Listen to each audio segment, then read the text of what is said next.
அருமையான தேவனுடைய ஊழியர்களே, மிக முக்கியமான காரியத்தை குறித்து உங்களோடு பகிர்ந்து கொள்ள இருக்கிறேன்.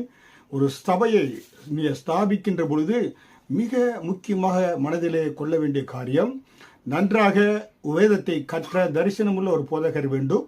இரண்டாவதாக சபையை கட்டுவதற்கு நல்ல ஒரு இடம் வேண்டும்.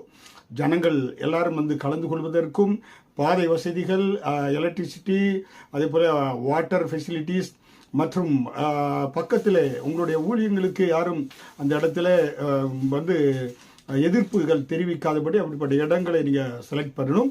விசேஷமாக மற்ற திருச்சபை பக்கத்தில் இன்னொரு திருச்சபைக்கு எதிராக நீங்கள் சபையை போட்டிக்கு கட்டக்கூடாது, பக்கத்தில் கட்டக்கூடாது.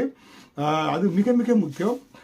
எல்லாவற்றுக்கும் மேலாக ஒரு திருச்சபை, அதாவது அடுத்த திருச்சபையினுடைய ஆத்துமாக்களை திருடக்கூடாது. மிக முக்கியம். கர்த்தர் உங்களை ஊழியத்துக்கு அழைத்திருந்தால் நீங்கள் மற்ற திருச்சபையில ஆத்துமாக்களை திருடி நீங்கள் சபையை கட்டக்கூடாது. அதனால தான் அப்போஸ்தலனாகிய பவுல் சொல்கிறார், ரோமர் 15வது அதிகாரம் 21, நான் மற்றவர்களுடைய அஸ்திபாரத்தின் மேல் கட்டப்படாதபடிக்கு எச்சரிக்கையாக இருக்கிறான். புரியுங்களா? அடுத்தவங்க வந்து ஆத்துமாக்களை வச்சு நீங்கள் சபையை கட்டாதீங்க. அதற்கு நீங்கள் சபையை ஆரம்பிக்காமல் இருந்தாலே போதும்.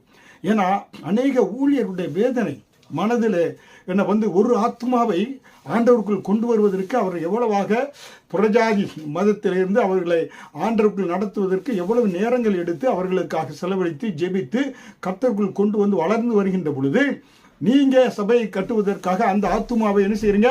என்னிடத்தில் வா, நான் உனக்கு ஒர்ஷிப் பண்றதுக்கு கொடுக்குறேன், ஆராதனை நடத்துவதற்கு கொடுக்குறேன், நீ என்னோட டீக்கனாரு, தலைவராயிரு, ஆசை காட்டி உனக்கு சாப்பிட இடம் சாப்பிடுறதுக்கு சாப்பாடு கொடுக்குறேன், தங்குவதற்கு இங்க படுத்துக்கலான்ட்டு கூப்பிட்டு ஒரு சபையை உடைத்து உன்னுடைய சபையை நீங்க ஆரம்பிக்காதீர்கள். இது மிக மிக கொடுமையான ஒரு காரியம், வேதனையான ஒரு காரியம்.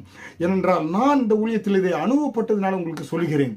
பாருங்க, எனக்கு தெரிந்து ஊழியத்திலே கண்களிலே கண்ட காரியம். இந்திய தேசத்திலிருந்து ஒரு போதகர் மலேசியா தேசத்துக்கு வருவார், அடிக்கடி ஒரு சபைக்கு செல்வார். அந்த சபை அவருக்கு அந்த போதகர் சரியாக அவரை அவர் விரும்பின காரியத்தை அங்கே செய்யாததுனாலே அவர் என்ன செய்தார்? ஒரு 150 விசுவாசிகள் அந்த திருச்சபையை அப்படியாக சபையில் உள்ள ஒரு லீடர்கிட்ட உனக்கு அழைப்பு இருக்குது, உனக்கு நீ பாஸ்டர் அழைப்பு இருக்கு என்று சொல்லி இந்த சபைக்கு எதிராகவே இடத்தை வாங்கி நான் உன்னை ஆர்டினேஷன் பண்ணுகிறேன்னு சொல்லி 75 ஆத்மாக்களை பிரித்து கொண்டு போய் சபையை அங்கே ஆரம்பித்த பொழுது, இங்கே அந்த போதகர் இங்கே இந்தியாவில் வந்தவர் தங்கி அந்த சபையை ஆரம்பித்து அவர் உதவி செய்து கொண்டிருக்கின்ற பொழுது இந்திய தேசத்திலே அவருடைய குடும்பம் உடைந்து போய்விட்டது. மனைவி இன்னொருவருடன் ஓடி போய்விட்டான்.